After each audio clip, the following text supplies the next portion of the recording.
Escola obrigatória, pública e será que ela tem qualidade?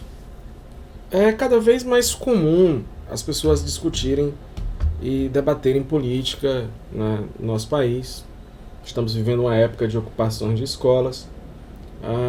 A reforma do ensino médio está aí colocada e seguindo o Plano Nacional de Educação, um bocado de coisa técnica. Mas você tem ideia de onde é que essa escola surgiu, como é que ela surgiu e por que hoje em dia nós temos algo como natural ir para a escola? Você já pensou isso? É natural ir para a escola. Mas isso nem sempre foi assim. Na verdade, eu vou até fazer outro vídeo sobre um pouco da história da escola pública e dessa escola atual. Esse vídeo eu vou me concentrar principalmente na questão da escola, o modelo de escola que nós temos hoje, principalmente, que essa educação que surgiu, né, ela, como a gente entende hoje, ela é do século XVIII. Tem um vídeo, um documentário, né, Educação Proibida, e fala um pouco sobre isso, né, que nasceu, num dado momento lá, ele fala, o professor, o pesquisador, ele fala que nasceu na época do despotismo esclarecido e que se criou a ideia de escola pública gratuita e obrigatória. Mas não foi pelos bons olhos, né, do rei, dos líderes, que se pensou isso. Mais ou menos no início do século XIX, né, os primeiros anos de 1800, na Prússia, o objetivo principal era para evitar a Revolução Francesa, que acontecesse lá na região da Alemanha, na área da Prússia. E os monarcas colocaram alguns princípios do iluminismo, né, no conteúdo educativo, mas por uma questão de vamos falar um pouco do que vocês estão querendo, mas mantiveram o rigor, a ideia de domínio, de disciplina muito forte. Então, a gente pode pensar como era antigamente, né? Antigamente, como é que as pessoas aprendiam? Como é que as pessoas estudavam? Imagine você voltando 11 mil, 12 mil anos atrás, numa pequena tribo, aprendendo como caçar, como cozinhar, como armar uma tenda. Imitação básica e simples. Praticamente tudo era em torno da imitação do que os mais velhos faziam na sua própria família, na sua própria tribo. Então as pessoas próximas se cuidavam e ensinavam uns aos outros.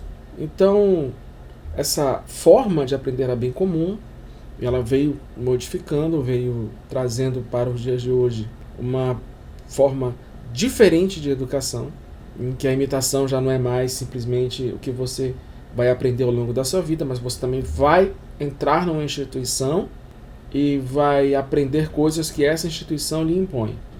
Me coloco. Não estou querendo defender se você calma, vai para a escola e vai ser tudo livre. Não é bem isso que eu quero trazer, mas eu quero dar um pouco o feedback, dar um pouco aí o contexto da nossa escola. Então essa escola, né, ao longo da nossa vida estudantil, organiza, nos dá uma rotina, regra em tempos, né, determina atividades que realizamos em determinado horário ao longo do dia. Para você, para mim, que somos nascidos aqui no Ocidente, em cidades, em locais de acesso com isso é natural, isso é normal. Isso é o que a gente usa regularmente para os nossos filhos, para os filhos dos nossos filhos. Então, essa transformação ao longo de todo esse período começou lá pela Grécia, uma coisa mais organizada, depois vieram as catequeses na Idade Média, né, questão da igreja. As mulheres começaram a participar um pouco mais agora, nos últimos 3, 4 séculos.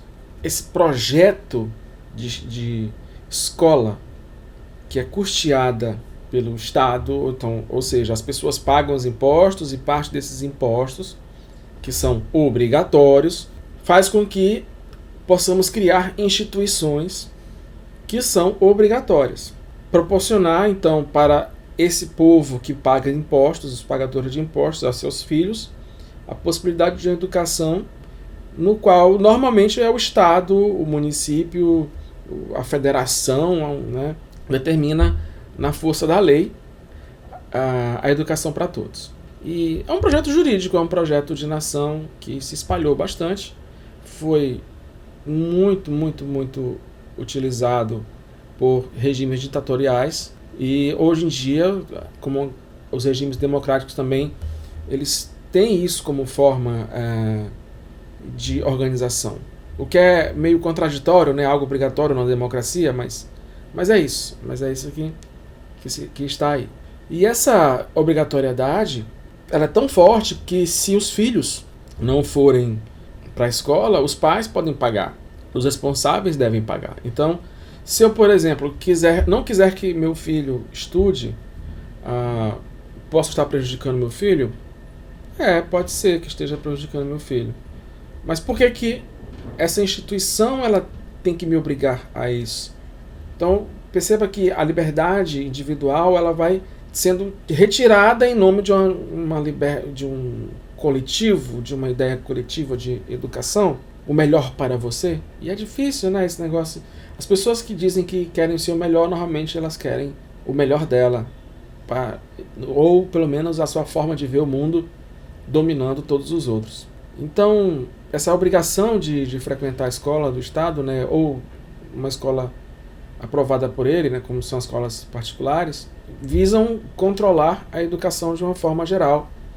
E os profissionais da educação, professores, coordenadores, hoje em dia se chamam de gestores, mas também diretores, são previamente habilitados, fazem licenciatura, são licenciados. Eu dou a licença para você lecionar. Então, professor de física, matemática, geografia, português, literatura são as pessoas que têm a licença do Estado para serem os orientadores, os ensinadores, os educadores, como queira falar. Então, períodos semanais, anuais, de formação em série. Então, você tem um paralelismo muito grande lá na época da Prússia, com a crescente industrialização do mundo, pelo menos do mundo europeu. Com essa seriação, você tem lá crianças com tal idade, começa nesse momento, aprende esse conteúdo, depois vai para essa série, depois para essa. Hoje em dia a gente chama de ano, mas a ideia é essa seriação. Tem um conjunto de conteúdos lá pré-estabelecidos para aquele momento, e aí você pode discutir se tem a pesquisa, se não tem a pesquisa. Isso vai ter, ora vai utilizar os resultados de pesquisas, ora não vai utilizar, vai ser um orientador principal lá que pensou. E a ideia de uma educação para todos, né, não é uma ideia assim no sentido pedagógico para que todos aprendam aquilo que seja necessário para eles. O melhor que você pode oferecer para aquelas pessoas, para elas e sua vida. E interessante que até isso é uma fala das últimas reformas, né? Até essa reforma atual, ela também fala isso, né? Olha, vamos flexibilizar para que a pessoa escolha melhor. Isso até é alvo de crítica, porque tirou sociologia e filosofia, não sei o que e tal. Não é que retirou, mas flexibilizou e a pessoa pode escolher, sendo obrigatório ainda português e matemática. Essa escolha, né, ela não necessariamente é algo melhor para a pessoa, mas é uma ação política, nasceu como uma ação política para perpetuar os ideais daqueles que governam, daqueles que têm o poder. Então essa escola que nasceu lá na Prússia e hoje nós largamente utilizamos, ela é uma escola que reproduz aquilo que os interesses maiores desejam. Claro que isso passa por um processo de negociação, às vezes você ajuda uma pessoa, às vezes você atrapalha, mas assim, a ideia do nascimento é em torno disso. Se isso é efetivo, se isso realmente impossibilita um grau de liberdade, vai depender da história de cada um, vai depender da comunidade, vai depender do país e tudo mais. O certo é que tem por trás disso essa ideia, essa ideologia, né, de dominação. No entanto, não significa que vai haver alguém manipulando com cordinhas de a escola é o mal por si mesmo. Eu não chego a isso, eu não acho que seja isso. Mas assim, é bom a gente lembrar que a escola prussiana ela herdou e colocou o sistema espartano, que é o sistema militar. Então, disciplina, obediência, regime autoritário, divisão de classes, né, castas, e até proporcionou uma xenofobia e um nacionalismo extremado naquela região. Futuramente desencadeou, por exemplo, o nazismo, em outros locais o fascismo, ou em outros locais vão criando outros regimes totalitários. A gente tem essa esse controle, né? A gente tem, de certa forma, a incursão dos ideais que o Estado mais ou menos prega na mente das pessoas. E com o passar dos anos, né, a gente percebe hoje que vários países adotaram, o Brasil não é uma exceção. Fala-se em educação para todos, fala-se em educação universal, fala-se em ensino para a cidadania, e como forma de libertação de todos e tudo mais, né? E a gente percebe que a escola ela não tem a qualidade que dizem ter, ou que um dia terá. Muito se fala em aumentar investimento, porque assim vai se resolver, e eu não sei se isso é verdade, eu não sei se porque a gente nunca viu aqui no nosso país um aumento, 50% do PIB para as escolas. Provavelmente, grande parte, como hoje já seria desviado e é desviado. Eu não sei se a escola pública para todos, da mesma forma, é a grande salvação da humanidade. Até porque quando veio o Estado, né, tudo no Estado, nada fora dele, numa tentativa de substituir a religião, as igrejas, e isso não conseguiu e provavelmente nunca vai conseguir essa mudança. Até porque eu acho que não é papel do Estado prover a nossa salvação. Mas eu quero que você entenda que a escola ela nasce num mundo positivista, num mundo em que a ciência era a solução de tudo, em que os novos santos eram cientistas. Dentro da escola, principalmente se falam de disciplinas científicas. Até se questiona, por exemplo, que é proibido falar de criacionismo, de outras coisas, porque não são ciência. Então você imagina, o que é que a escola deve ensinar? Essa é uma pergunta bem interessante, porque quando você tem outras propostas, outras formas de escola, por exemplo, a escola do lar, né, a homeschooling, o Estado ele não vai mandar na família o que ela vai ensinar aquilo que ela deseja. Então, se ela quiser ensinar sobre o cristianismo, se ela quiser ensinar sobre o islamismo, ou rituais xamânicos, ou não sei, cada família vai decidir. Você tem aí uma proposta diferenciada daquilo que o Estado acha. Uma forma assim de isentar a escola de opiniões, se coloca que aqui só se ensina ciência. Isso é fruto justamente desse pensamento que a gente chama de positivista. Um dos grandes defensores é Augusto Comte, levado pelas ideias do iluminismo, né, vem lá novamente da Revolução Francesa, né, que é muito importante a gente entender. Com esse nascimento, né, essa instituição ela é largamente utilizada, por exemplo, para desenvolver o capitalismo. E assim, não é que... mais uma vez, eu não estou querendo dizer aqui que é mal ou bom, estou apenas colocando a situação para que você pense também comigo sobre isso. E essa escola que ajuda a fomentar, a desenvolver esse capitalismo, ela é largamente utilizada, né, por vários grandes industriais no início do século XX, por exemplo, XIX também.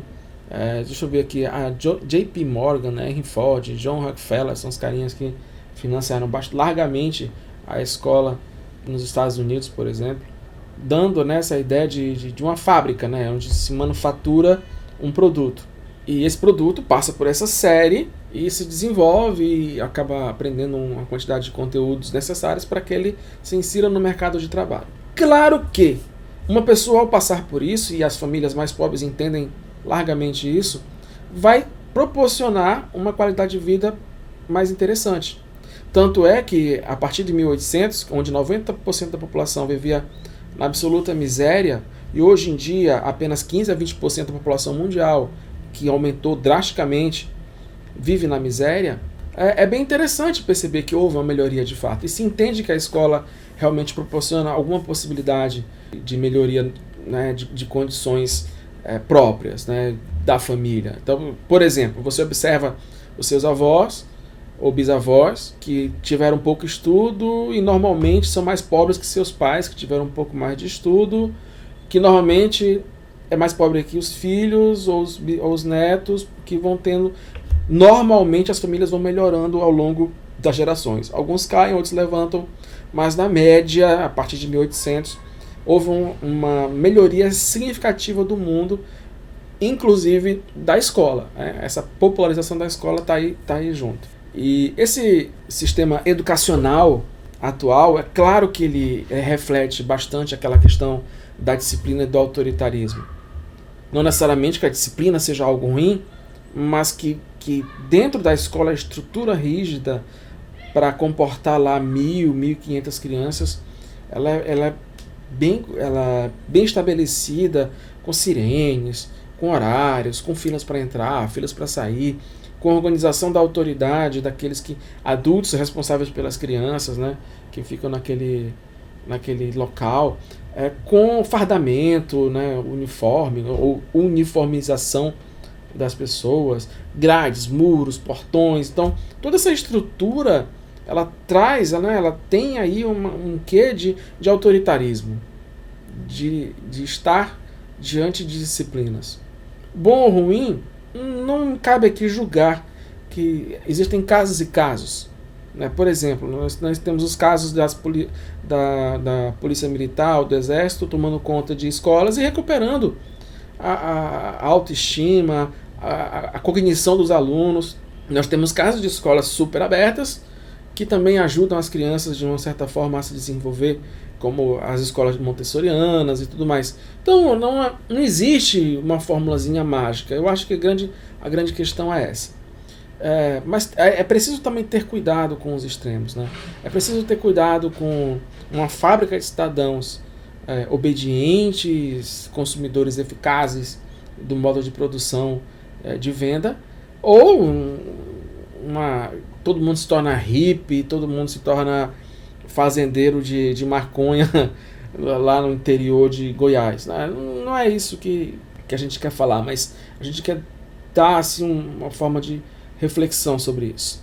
Então, se a gente parar para pensar nesses extremos, né, o professor usando um quadro, por exemplo, somente um quadro, não faz mais sentido em pleno século XXI, onde a reforma tecnológica nos proporciona hoje a possibilidade de uma aula em 3D, com uma realidade virtual que já é barata, já é possível.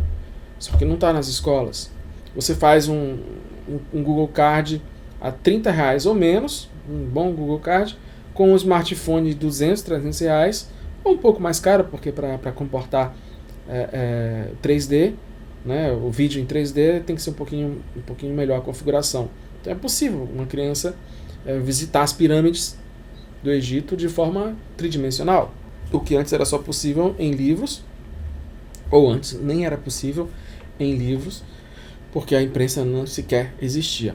Então você tem aí, tem que ter cuidado com isso. Por exemplo, só exames padronizados são interessantes? Acho que não. Só aulas obrigatórias são interessantes? Acho que não. Só divisão por idades? Também não. Currículos desvinculados da realidade, sistema de qualificação, tensão professor, aluno, isolamento do restante da comunidade, uma escola completamente separada, como a universidade das escolas e de algumas comunidades e tudo mais. Então essa educação atual, ela precisa de fato ter uma mudança. Ela tem que ser obrigatória? Ela tem que ser pública, somente pública? Será que todo mundo tem que ficar à mercê dessa educação pública e sem qualidade que a gente percebe? Será que, por exemplo, um sistema de voucher, como foi feito no Chile, não seria interessante? São questões a se pensar, né? São questões a se desenvolver. Eu acho que uma das principais falhas desse sistema é que ele não leva em consideração a aprendizagem das pessoas, né? Não leva em consideração a liberdade de escolha, de adequação que cada família quer para os seus filhos, né? Um pouco mais de autonomia individual do que esse controle coletivo.